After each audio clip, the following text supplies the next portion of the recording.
Hi, SB അരുളാണ്. ഒരു ദൃശ്യം കാട്ടിത്തരാം. കേരളത്തിൽ വിവാദമല്ലാതായി മാറിയ ഒരു ദൃശ്യമാണ്. മുഖ്യമന്ത്രി പിണറായി വിജയൻ ഒരു വേദിയിൽ പങ്കെടുക്കാൻ ചെല്ലുമ്പോൾ സെൽഫി എടുക്കാൻ വന്ന ഒരു ഗ്രാമപഞ്ചായത്ത് അംഗത്തോട് അല്ലെങ്കിൽ ജില്ലാ പഞ്ചായത്ത് അംഗത്തോട് അത് പറ്റില്ല എന്ന രീതിയിൽ മാറി നിൽക്കാൻ ക്ഷുഭിതനായി എന്നൊക്കെ നമ്മുടെ നാട്ടിൽ വാർത്ത ചർച്ച ചെയ്യപ്പെടുമ്പോൾ പരസ്യമായിട്ട് ഒരു വേദിയിൽ ഒരു പ്രവർത്തകനോട് ഏറ്റവും മോശമായിട്ട് തട്ടിക്കയറുന്ന ഒരു ദൃശ്യം സോഷ്യൽ മീഡിയയിൽ പ്രചരിച്ചിട്ടും നമ്മുടെ മാധ്യമങ്ങൾക്ക് എന്തുകൊണ്ട് വാർത്തയാകുന്നില്ല? പ്രിവിലേജ് ഉണ്ടോ ഇല്ലയോ എന്ന് നിങ്ങളുടെ ഈ ദൃശ്യവും നോക്കിയിട്ട് വ്യക്തമാക്കി.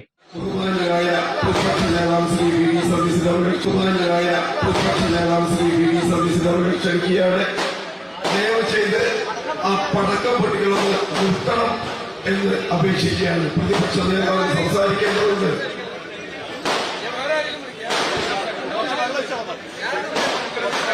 ഈ ഫ്രണ്ടിൽ കൂടി നിൽക്കുന്ന ആളുകളൊന്ന് മാറിക്കൊടുക്കുക. ആ പടക്കം പൊട്ടിക്കലൊന്നും നിർത്തണം. ഇനി പുതിയ പടക്കം പൊട്ടിക്കരുത്. വളരെ നിർബന്ധമായി പറയുന്നു, പടക്കം പൊട്ടിക്കൽ നിർത്തണം. ഈ സ്വീകരണം കൊണ്ട് തന്നെ ഒരു കാര്യം വ്യക്തമാണ്. VD സതീശൻ നയിക്കുന്ന ഈ യാത്ര തിരുവനന്തപുരത്തെത്തുമ്പോഴേക്കും അദ്ദേഹത്തിന്റെ യാത്ര ചെയ്യുന്ന ഈ രഥത്തിനടിയിൽ ഞെരിഞ്ഞമരുന്നത് ഈ പാതയിലെ മണൽത്തരികൾ മാത്രമാകില്ല, പിണറായി വിജയൻ സർക്കാരിന്റെ വാരിയല്ലുകൾ കൂടിയായിരിക്കും എന്ന് വ്യക്തമാക്കിക്കൊണ്ടാണ് ഇത് കടന്നു പോകുന്നത്. കണ്ടല്ലോ, പ്രതിപക്ഷ നേതാവിന്റെ പുതുയുഗ യാത്രയിലാണ്. അണിയറ പ്രവർത്തകരോട് മാടമ്പി സ്റ്റൈലിൽ ഇരുന്നു കൊണ്ട് തട്ടിക്കയറുകയാണ്, രാജാവിനെ പോലെ ഇരുന്നിട്ട്. യഥാർത്ഥത്തിൽ ഇങ്ങനെയുള്ള സ്വഭാവങ്ങൾ കാണിക്കുന്ന വ്യക്തികളെ പൊതിഞ്ഞു പിടിച്ചുകൊണ്ടും, എന്നാൽ ഇവർക്ക് താല്പര്യമില്ലാത്തത് കൊണ്ടും മറ്റു പല കാരണങ്ങൾ എന്ന് പറഞ്ഞാൽ ഒറ്റ കാര്യമേ ഉള്ളൂ.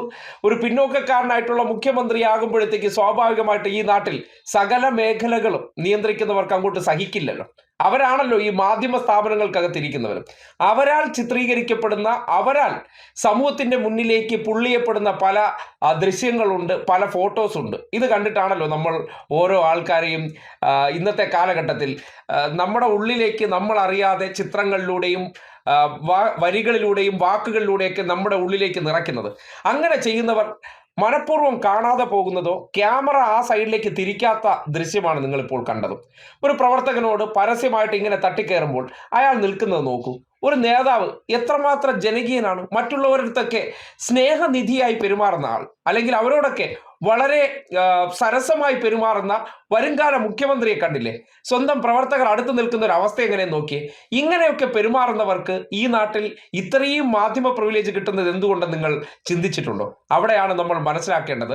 വ്യക്തി എന്നുള്ള നിലയ്ക്ക് ഒരാളെ ടാർഗറ്റ് ചെയ്തുകൊണ്ട് മൈക്കിന്റെ പ്രശ്നം ഉണ്ടാകുന്നു, അല്ലെങ്കിൽ മറ്റുള്ളവരോട് ഫോട്ടോയ്ക്ക് സമ്മതിക്കാത്തത് പോലും വലിയ കുറ്റമായി ചർച്ച ചെയ്യപ്പെടുമ്പോൾ, ഒരു വേദിയിൽ ഈ അടുത്ത കാലത്ത് നമ്മൾ കണ്ടു, അതിനെ ട്രോളാക്കി സോഷ്യൽ മീഡിയ ഏറ്റെടുത്തപ്പോഴാണ് നിവർത്തിയില്ലാതെ മാധ്യമങ്ങൾക്ക് അതിലേക്ക് വരേണ്ടി വന്നത്. അതുപോലെ തന്നെ ഈ വിഷയം പരസ്യമായിട്ടൊരു യാത്രയിൽ അണികൾ പോലും വകവയ്ക്കാത്ത ഒരു പ്രതിപക്ഷ നേതാവാണെന്ന് ആ ദൃശ്യം തന്നെ തെളിയിക്കുകയാണ്. അദ്ദേഹം തട്ടിക്കയറുകയാണ്.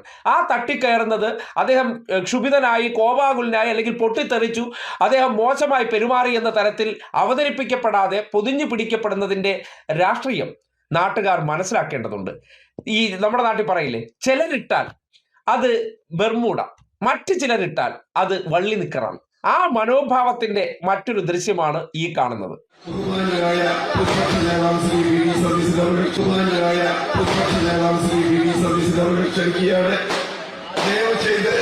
ആ പടക്കം പൊട്ടികളൊന്ന് നിർത്തണം എന്ന് അപേക്ഷിക്കുകയാണ്. പ്രതിപക്ഷ നേതാവ് സംസാരിക്കേണ്ടതുണ്ട്.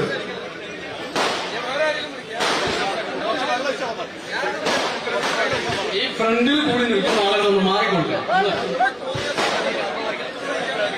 ആ പടക്കം പൊട്ടിക്കലൊന്നും നിർത്തണം. ഇനി പുതിയ പടക്കം പൊട്ടിക്കരുത്.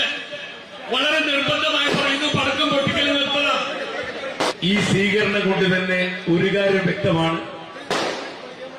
VD സതീശൻ നയിക്കുന്ന ഈ യാത്ര തിരുവനന്തപുരത്തെത്തുമ്പോഴേക്കും അദ്ദേഹത്തിന്റെ യാത്ര ചെയ്യുന്ന ഈ രഥത്തിനടിയിൽ ഞെരിഞ്ഞമരുന്നത് ഈ പാതയിലെ മണൽത്തരികൾ മാത്രമാകില്ല, പിണറായി വിജയൻ സർക്കാരിന്റെ വാരിയല്ലുകൾ കൂടിയായിരിക്കും എന്ന് വ്യക്തമാക്കിക്കൊണ്ടാണ് ഇത് കടന്നു പോകുന്നത്.